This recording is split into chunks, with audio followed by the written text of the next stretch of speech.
नागपूरमधल्या शांभवी पंचबुद्धे या विद्यार्थिनीनं घवघवीत असे यश मिळवलेलं आहे आणि शांभवीला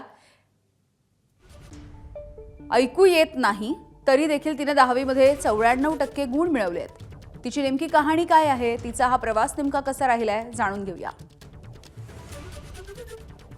तर आज किती आनंदाची गोष्ट आहे, कारण मुलीला एक आपण कमतरता म्हणणार नाही, मात्र एक अडचण होती तिला, तरी तिने घवघवीत यश मिळवलं। नाही, तिने खूप मेहनत केली। त्यापेक्षा तिने ती मागे नाही गेली की मला ऐकू येत नाही। तिने खूप जास्त अभ्यास केला की मला समोर जायचं आहे, त्यासाठी मला काय करायचं आहे ते दिवसभर अभ्यास। आणि जे मॅडम सांगत होते ते पॅरेंट्स मम्मी सांगत होती तशी ती अभ्यास करत होती तिची घरी बसून।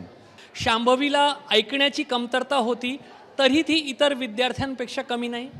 नाही, शांभवीला जरी ऐकायला येत नव्हतं, तिला बोलण्याचा पण प्रॉब्लेम होता, पण ती इतर विद्यार्थ्यांपेक्षा कमी नव्हती। कारण शिक्षकांनी दिलेल्या ज्या काही सूचना होत्या त्या सूचनांची ते तंतोतंत पालन करायची।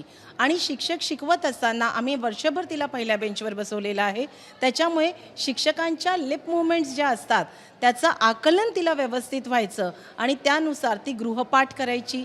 शिक्षकांच्या सगळ्या सूचनांचं योग्य ते पालन तिने केलं आहे, म्हणून आज तिला इतकं घवघवीत यश प्राप्त झालं आहे। शांभवी, मी तुझ्याशी प्रयत्न करतो बोलण्याचा, तू लिप रीडिंग करून बोलू शकते। आज किती आनंद होत आहे, जर माझं बोलणं तुला समजू शकत असेल लिप रीडिंगमधून, आज किती आनंदित आहे तू? हॅपी कसं वाटून राहिला सांग, तुला कसं वाटत आहे ते सांग। खूप हॅपी वाटत आहे।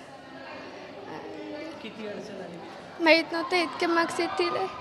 कॅमेरामॅन मिथुन आदमनेसह रजत वशिष्ठ, ABP माझा, नागपूर।